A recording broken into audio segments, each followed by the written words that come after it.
वर्ण व्यवस्था को उन्होंने खत्म कर दिया। ऐसा विश्व हिंदू परिषद ने कभी कोई पास नहीं किया। बदला रहे थले, ये तो अमन मिश्रा ने ये भी हमारी हवा निकाल दी कि ये हिंदू धर्म का थला है, तो ब्राह्मण धर्म भी बोल रहा है। बुद्ध ने अपने प्रवचन में यह शब्द कहा, ये धर्म सनातन है। हमारे किसी सवाल का जवाब ब्राह्मण नहीं दे सकता और ब्राह्मण के हर सवाल का जवाब हमारे पास है। तो हिंदू मुसलमान की जो थ्योरी है, ये हिंदू को मजबूत करने की थ्योरी नहीं है, ये तो ब्राह्मण को मजबूत करने की थ्योरी है। जाहिल ओबीसी को भी अगर शूद्र कहा तो वो दौड़ा कर मारेगा बोल रहे। तो आरएसएस के लोगों के द्वारा, भाजपा के लोगों के द्वारा अंग्रेजों के समय में जो 3 कानून बनाए गए थे,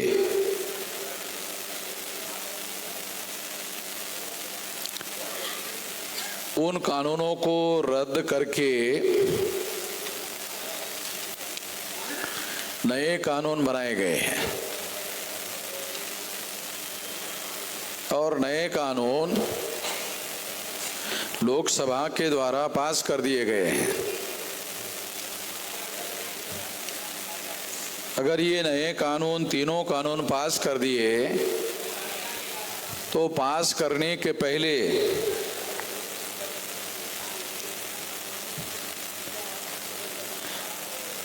ये हैरान करने वाली बात है कि लोकसभा और राज्यसभा के मिलकर 242 लोगों को उसको निलंबित किया गया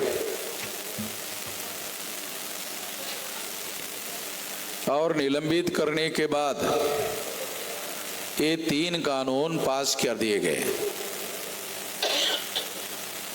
कल्पना करो कि यदि 242 लोग राज्यसभा और लोकसभा के मिलकर ये लोग संसद में होते तो ये कानून पार्लियामेंट में डिस्कस किए बगैर पास नहीं होते। हो सकता अपोजिशन पार्टी के लोग पार्लियामेंट की जो स्क्रूटिनी कमेटी होती है उसको स्क्रूटिनी करने के लिए भेजने का प्रस्ताव रख सकते थे, या अपोजिशन पार्टी के लोग संसद में उनकी जो कमियां हैं, खामियां हैं, कमजोरियां हैं, उसके बारे में विस्तार से बताते हैं।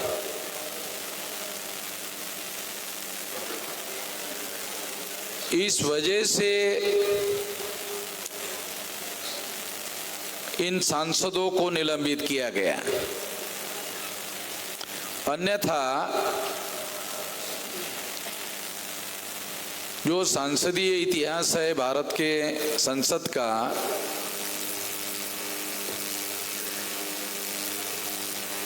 इतने सारे सांसदों को, लगभग 90% से ज्यादा सांसदों को, लोकसभा और राज्यसभा के सांसदों को निलंबित करने की घटना भारत के संसदीय इतिहास में इसके पहले ऐसा कभी घटित नहीं हुआ। इसलिए बहुत बड़ी आशंका होती है कि ये 3 कानून पास करने के लिए शायद ऐसा किया गया हो। अन्यथा क्या कारण बताया गया?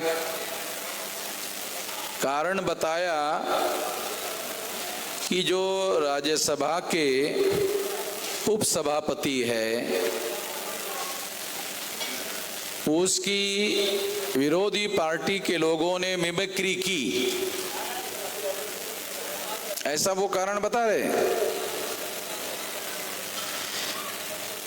मीडिया वाले भी ऐसी ही बातें सारे देश भर में फैला रहे हैं, मगर मैं एक खास बात आप लोगों को बताना चाहता हूं।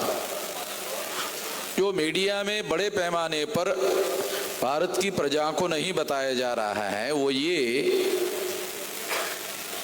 कि क्या ये मिमिक्री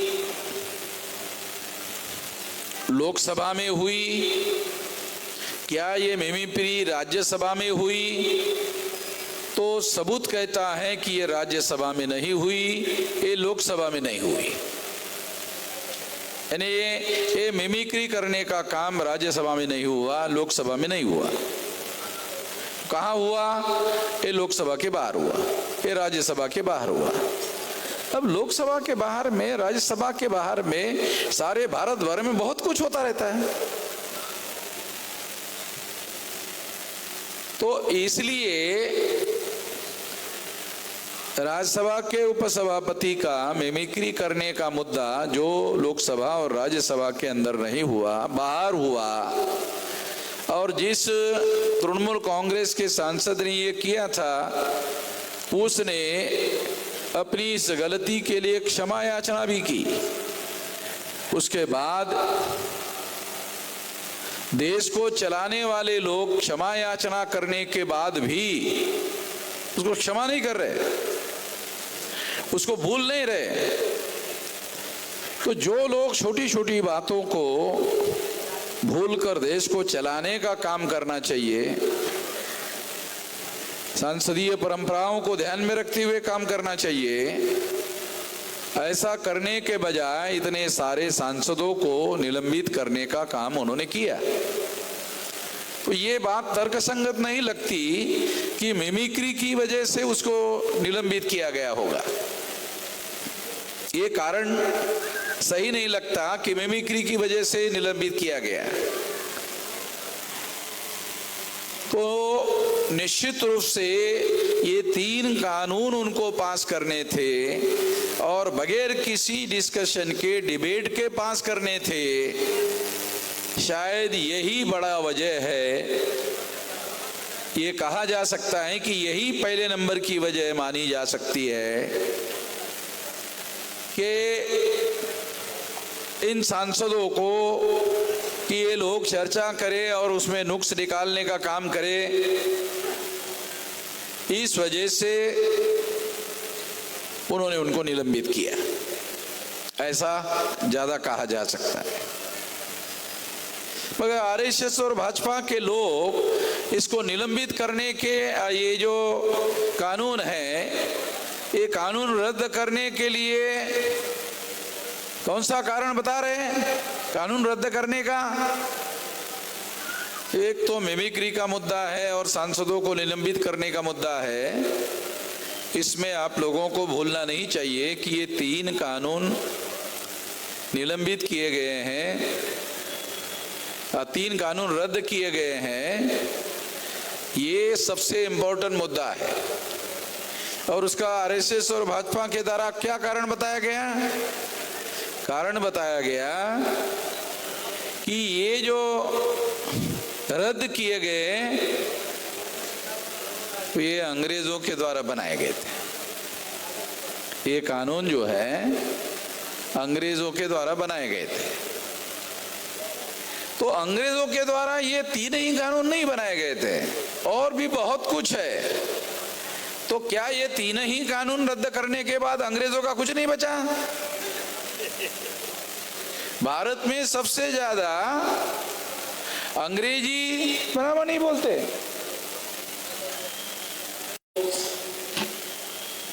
उनको रिजर्वेशन के अधिकार से वंचित कर दिया जाए,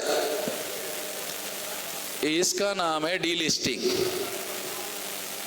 पहला शब्द है लिस्टिंग, यानी लिस्टिंग का मतलब है कौन सी ऐसी आदिवासी जात है, जमात है, जिसको आइडेंटिफाई करके अधिकार दिए जाए, जिसमें एजुकेशनल फैसिलिटी है और सर्विसेज की फैसिलिटी में रिजर्वेशन है। तीसरा पॉलिटिकल रिजर्वेशन है। शेड्यूल ट्राइब के लोगों को यदि क्रिश्चियन हुए आदिवासी है या मुस्लिम हुए आदिवासी है, तो आदिवासियों का तो कोई धर्म है नहीं। जब आदिवासियों का कोई धर्म नहीं है तो उन्होंने धर्मांतर किया, ये शब्द प्रयोग लागू नहीं होता। पहली बात तो हम लोगों को ये समझना है कि अगर आदिवासी हिंदू होते तो ये कहा जा सकता कि उन्होंने धर्मांतर किया, मगर भारत का संविधान आदिवासियों को हिंदू नहीं मानता।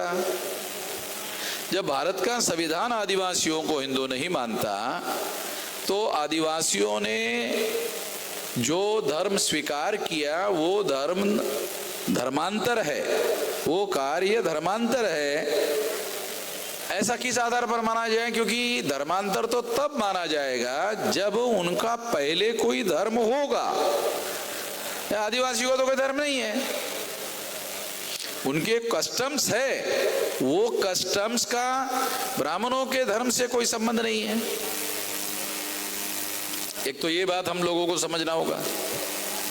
दूसरी महत्वपूर्ण बात मैं आप लोगों को बताना चाहता हूं, वो भी बहुत महत्वपूर्ण बात है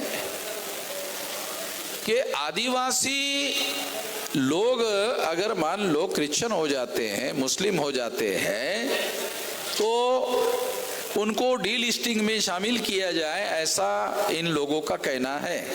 अगर आदिवासी आदिवासी ही रहते हैं, ये तो हमारा ऑब्जेक्शन नहीं है। ये जो सरकार बनाने और चलाने वाले लोग हैं, वो क्या करते हैं, जब जनगणना होती है तो आदिवासियों को पूछते नहीं है तुम्हारा धर्म क्या है, वो आदिवासियों को भी हिंदू में डाल देते हैं। तो हिंदू क्या है, तो ये भी थोड़ा हम लोगों को समझना चाहिए। SC ST OBC के महाराष्ट्र के संदर्भ में कुछ भी मराठा लोगों को भी ये सारी बातें, हिंदू क्या है, क्या वास्तव में ब्राह्मण लोगों के धर्म का नाम हिंदू है? तो दयानंद सरस्वती नाम का ब्राह्मणों का बहुत बड़ा नेता हुआ है, वो कहता है हिंदू मुसलमान की दी हुई गाली है। अरे हिंदू मुसलमान की दी हुई गाली है, तो फिर ब्राह्मण लोग हम लोगों को गाली क्यों दे रहे?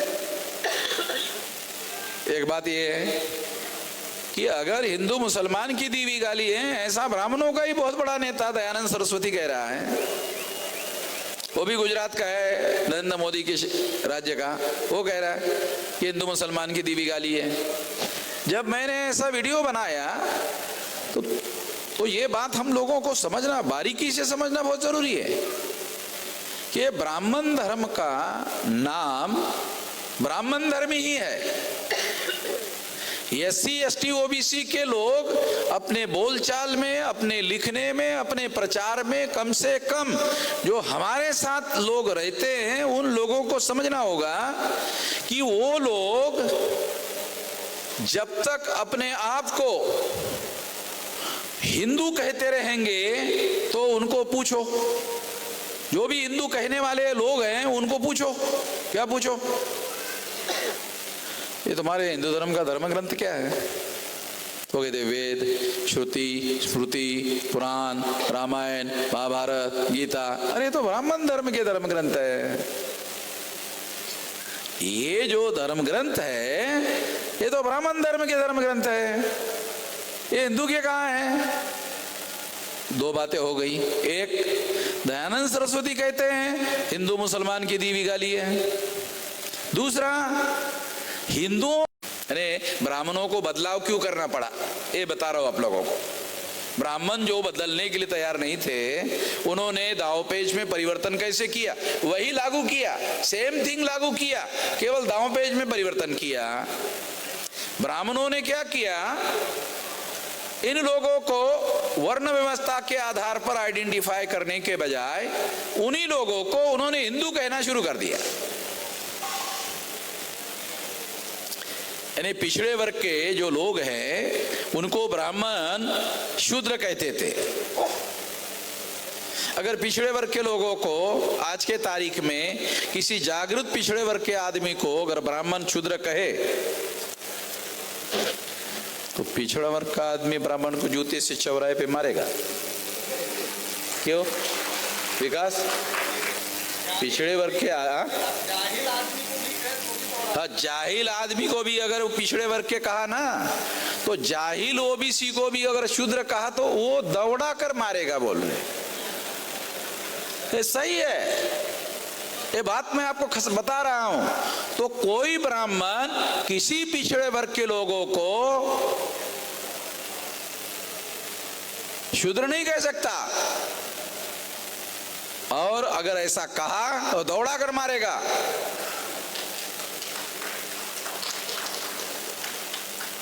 तो इसलिए अब उन लोगों को ब्राह्मणों के सामने दो दृष्टियों से संकट खड़ा हो गया, इसलिए क्या कहे, तो उन्होंने हिंदू कहा और लागू किया वर्ण व्यवस्था का कानून।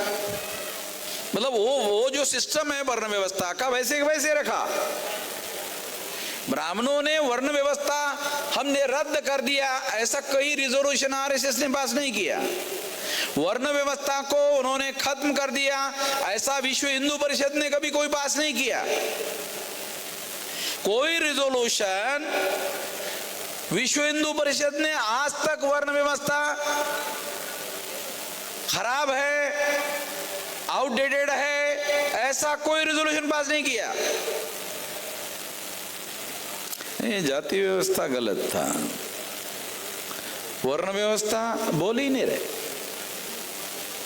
जाति व्यवस्था के बारे में बोल रहे, वर्ण व्यवस्था के बारे में बोल रहे, जाति व्यवस्था के बारे में ये गलत है ऐसा बोल रहे, क्योंकि जाति व्यवस्था के बारे में लोगों की भावनाएं तीव्र है, अस्पृश्यता के विरोध में लोगों की भावनाएं तीव्र है, इसके विरोध में बोल रहे। केवल धर्म वही लागू कर रहे, ब्राह्मण धर्म हिंदू धर्म के नाम पर लागू कर रहे हैं।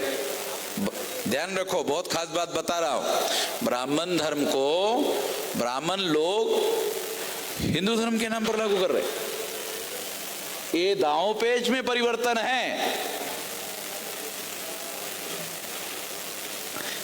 दोबारा बताता हूं, ब्राह्मण धर्म को ही ब्राह्मण हिंदू धर्म के नाम पर लागू कर रहे। जब मैंने ऐसा कहा वीडियो बनाकर, तो ब्राह्मणों ने फिर बात बदला। अरे तले ये तो अमन मिश्रा ने ये भी हमारी हवा निकाल दी कि ये हिंदू धर्म का तला है, तो ब्राह्मण धर्म भी बोल रहा है। तो ये तो सारे सोशल मीडिया की वजह से भी बहुत पंचायत है इन लोगों की। तो उन्होंने क्या किया, अभी नया प्रचार शुरू कर दिया। नहीं, हमारे धर्म का नाम सनातन है। अभी नया प्रचार है, ये कल परसों का प्रचार है। ये मेरा वीडियो आने के बाद उन्होंने हिंदू धर्म के बजाय सनातन धर्म बोल रहे। मैं आपको बताना चाहता हूं, सनातन शब्द भी बुद्ध से चुराया हुआ है। सनातन शब्द कहाँ है? सनातन शब्द वेद में नहीं है, श्रुति स्मृति पुराण रामायण में नहीं है। सनातन शब्द कहाँ से लिया? एस धम्मो सनातनो, यह धर्म सनातन है। क्या विलास? यमक वर्ग में है विलास? आ गया, यही तो था। एस धम्मो सनातनो, यह धर्म सनातन है। यह यमक वर्ग है। इस यमक वर्ग में बुद्ध ने अपने प्रवचन में यह शब्द कहा, यह धर्म सनातन है। और यहां से यह शब्द चुराया। जब मैंने हिंदू शब्द मुसलमानों की दी हुई गाली है ऐसा कहा, तो फिर उन्होंने सनातन शब्द का उपयोग करना शुरू कर दिया। तो सनातन शब्द भी उन्होंने बुद्धिस्ट से लिया। ये धम्मो सनातनो, ये सनातन। वो मेरा सवाल है कि ब्राह्मणों का क्या है इस देश में? वो सब बाहर से आए हुए हैं, तो यहां शब्द भी मिलता नहीं है। जो लोग बाहर से आए हुए हैं तो उनको यहाँ उनका कुछ भी नहीं है, वो शब्द भी उनको यहीं से लेने पड़ते हैं, उनका कुछ है नहीं है। कुछ भी ना होने के बावजूद भी दिल्ली की सत्ता पर काबिज है, कुछ भी ना होने के बावजूद भी। तो ये निश्चित रूप से विचार करने वाली बात है, बहुत ज़्यादा गंभीर बात है। तो मैं अपनी ज़िंदगी में एक सबक सीखा कि ये ऐसा कैसे हो रहा है, ऐसा क्यों हो रहा है।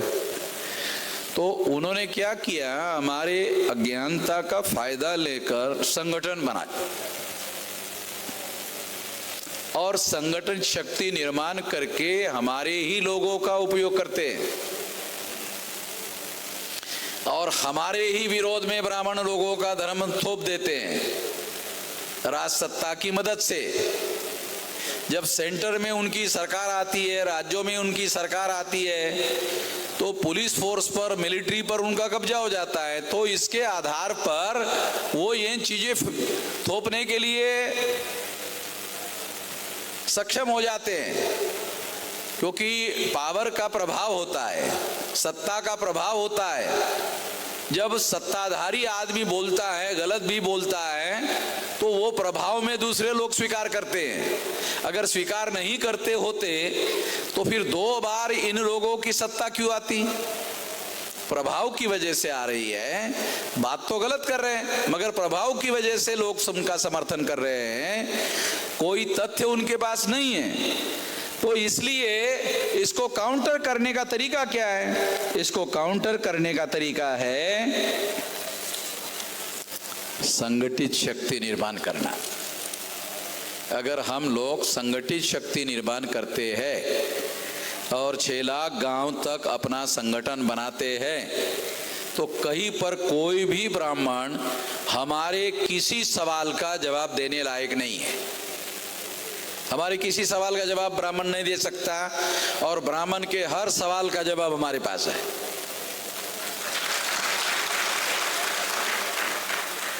नॉर्थ इंडिया में ब्राह्मण को पंडित कहने का रिवाज है, यानी ब्राह्मण ही पंडित है और पंडित ही ब्राह्मण है। मगर ब्राह्मण का अर्थ अलग है, पंडित शब्द का अर्थ अलग है।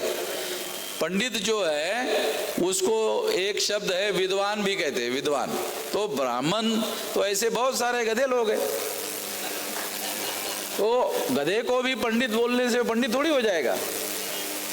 मैं उनको गाली देने की दृष्टि से नहीं बोल रहा हूं। मान लो कोई अनपढ़ ब्राह्मण है, उसको नॉर्थ इंडिया में पंडित जी पंडित जी पंडित, अरे भे पंडित कैसे हो गया?